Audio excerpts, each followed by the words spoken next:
బట్టతలతో బాధపడుతున్నారా? ఆధునితనమైన పద్ధతిలో hair transplantation చేయబడును. Face clinic, Hyderabad.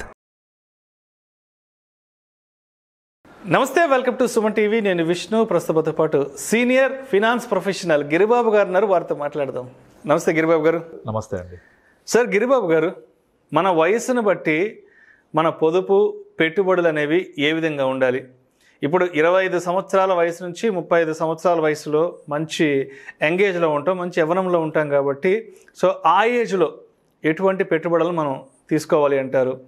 35 నుంచి 45 సంవత్సరాలు అంటే మిడిల్ ఏజ్కి వచ్చేసాం.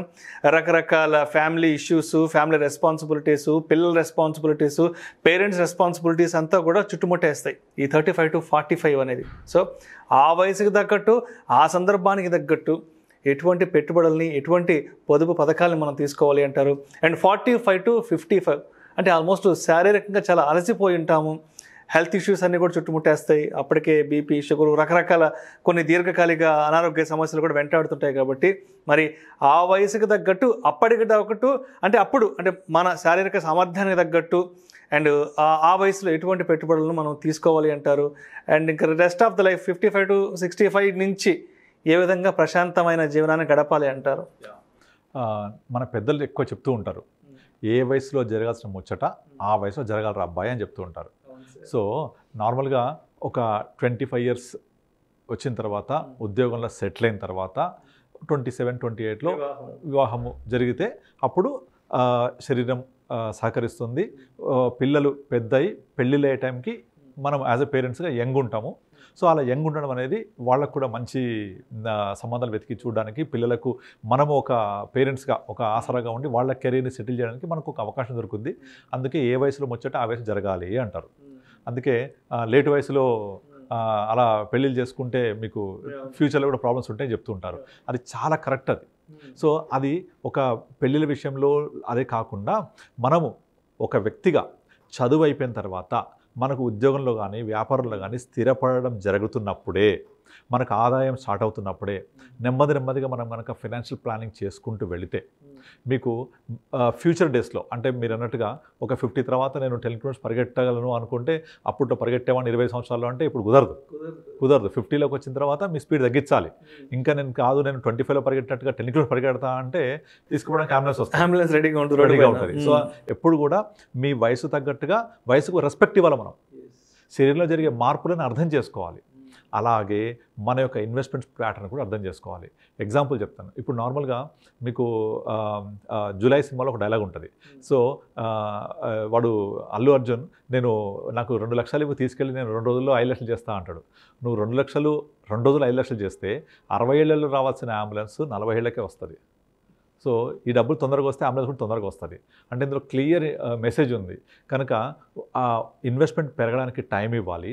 ఆ ఇన్వెస్ట్మెంట్ చేయడానికి మనం కూడా ప్రాపర్ టైం ఎంచుకొని చేస్తూ ఉండాలి. ఇప్పుడు కొంతమంది నేను చూస్తూ ఉంటాను, వాళ్ళకి జాబ్లో రాగానే ఫస్ట్ జీతం రాగానే ఇక నా అంత మొగోడలేడన్నట్టుగా ఇష్టమైన ఖర్చు పెట్టేస్తూ ఉంటారు. ఐఫోన్ కొనుక్కుంటారు, నెక్స్ట్ బైక్. అది ఓకే, అవసరం ఉంటే కొనుక్కోవచ్చు. కానీ దాన్ని 3 నెలలు కాగానే మళ్ళీ ఎక్స్చేంజ్. ఎందుకు అంటే నాకు నచ్చలేదు, కొత్తది. అలా ఎప్పుడు ఒకటే దాని మీద ఒక 3 months మించి వాడలేకపోతారు. ఎక్స్చేంజ్ అంటారు. మళ్ళీ ఎక్స్చేంజ్లో మొత్తం ఇవ్వడుగా వాడు 50% పోతుంది ప్రైస్. మళ్ళీ 50% ఎక్స్ట్రా పెట్టేస్తారు. ఈరోజు సేల్ వస్తుంది, అలా మళ్ళీ ఖర్చు పెట్టేస్తుంటారు. ఇది అస్సలు కరెక్ట్ కాదు. సో అందుకనే మనకు ఒక ఫార్ములా ఉంది దీనికి, 25-25-25. మన లైఫ్ని 3 parts డివైడ్ చేసుకోవాలి. First 25, second 25, third 25. అంటే మొదటి 25 years వరకు మనకు పేరెంట్స్ వాళ్ళు చూసుకుంటారు. మన యొక్క ఆర్థిక అవసరాలు, పాలన, మన చదువుకు సంబంధించిన ఎక్స్పెన్సెస్ పేరెంట్స్ చూసుకుంటారు. ఇక 25 years అయిపోయిన తర్వాత సెకండ్ 25 వెరీ వెరీ క్రూషియల్. ఈ సెకండ్ 25లో మీ దగ్గర టైం అనేది 25 years పాటు ఉంటుంది. సో మనము 25 years అప్పుడు ఏదైతే ఇన్వెస్ట్మెంట్ స్టార్ట్ చేస్తామో that investment is going to stay long up to 50 years. అంటే longer the period, higher the returns. So అలా రావాలి అంటే మనము 25 years రాగానే ఫస్ట్ ఇన్వెస్ట్మెంట్ స్టార్ట్ చేయాలి. అలా అని చెప్పేసి నాకు భయము, నేను స్టాక్ మార్కెట్ జోలికి వెళ్ళలేను, వేరే ఇన్వెస్ట్మెంట్ అంటే భయం అయింది అనుకొని ఎఫ్డీ చేసుకుంటే అది కరెక్ట్ కాదు.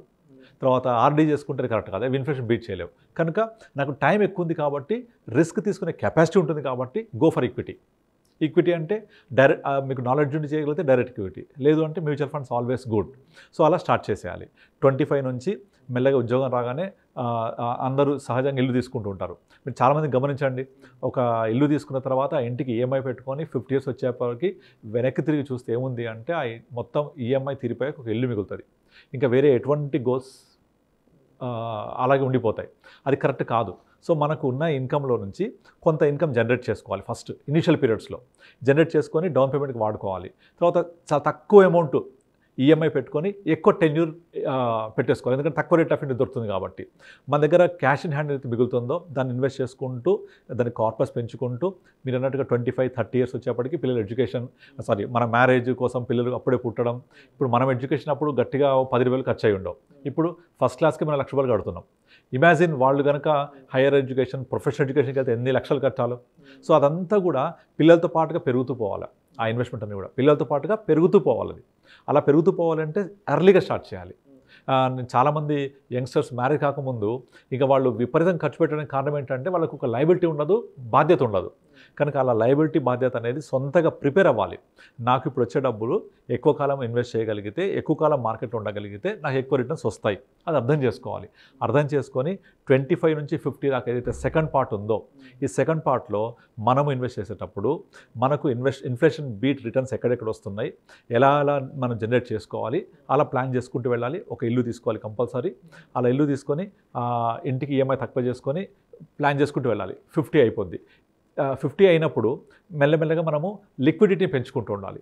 చాలామంది ఏం చేస్తారంటే 25 to 50 వరకు అప్పులు తీసుకొని పర్సనల్ లోన్ తీసుకొని ప్లాట్లు కొనేస్తుంటారు. చాలామంది చూశాను నేను 2015-16లో తెలంగాణలో ప్లాట్ ధర పెరుగుతున్న రియల్ ఎస్టేట్ భూమి వచ్చినప్పుడు విపరీతంగా కొంటూ ఇవాళ తీసుకుంటే అన్ని వాల్యూ పెరుగున్నాయి కానీ లిక్విడిటీ లేదు.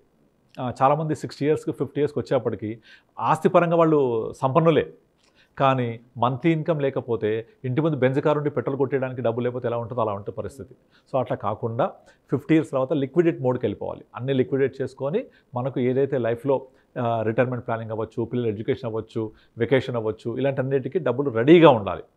ఆ 50 నుంచి 75 థర్డ్ ఫేజ్. ఈ సెకండ్ ఫేజ్లో సేవ్ చేసుకున్న డబ్బులన్నీ కూడా థర్డ్ ఫేజ్లో యూజ్ చేసుకోవాలి. థర్డ్ ఫేజ్ యూజ్ చేసుకునేటప్పుడు ఎవరి మీద డిపెండ్ అవ్వాల్సిన అవసరం ఉండకూడదు. మనమే ఇంకొకరికి సహాయం చేసేలాగా ఉండాలి. అలా ఉంటే మన లైఫ్ అంతా కూడా ప్రాపర్గా వెళ్తూ ఉంటుంది. కానీ కొంతమంది ఏం చేస్తారు, రిటైర్ అయిన తర్వాత కూడా ఇంకా వాళ్ళ మీద బాధ్యతలు ఉండిపోతాయి, ఇంకా ఈఎంఐ తీరదు, ఇంకా ఏంటి నువ్వు ఎలా ఉన్నామని అడిగితే ఎక్కడ నాకు ఇంకా ఖర్చులు అలాగే ఉన్నాయి, అప్పులు అలాగే ఉన్నాయి, పెద్దోడు సెటిల్ కాలేదు, ఇంకా ఇవే మాటలు చెప్తూ ఉంటారు. సో అట్లా కాదు. అవన్నీ ఏంటంటే మనల్ని ఆర్థికంగా బలహీనలు చేసి మనం శారీరకంగా బలహీనలు అయిపోతాం.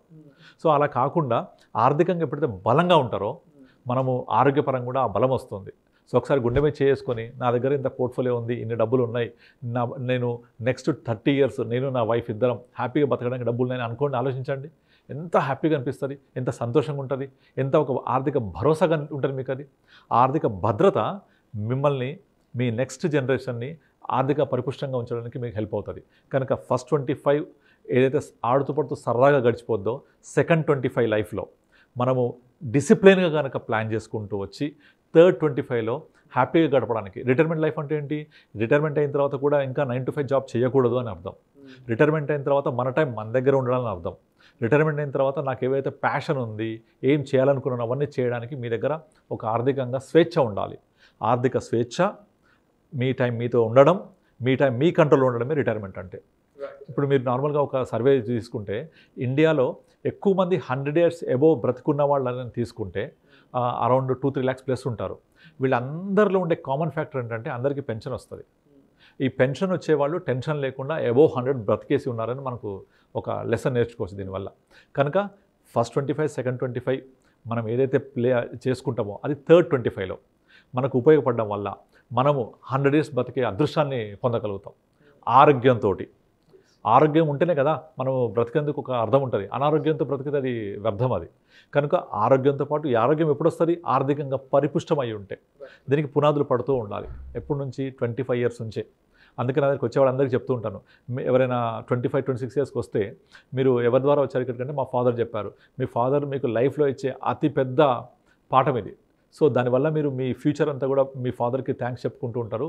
ఎందుకంటే ఇప్పుడు పెన్షన్ లేదు, గవర్నమెంట్ ఎంప్లాయీస్ కూడా లేదు, వాళ్ళందరికీ టెన్షన్ పెట్టుకుంది, అరే నాకు పెన్షన్ లేదు ఎట్లా అని చెప్పేసి. వాళ్ళందరూ ఇలా ప్లాన్ చేసుకుంటూ వెళ్తే అసలు టెన్షన్ పడాల్సిన అవసరం లేదు, హ్యాపీగా బ్రతకొచ్చు.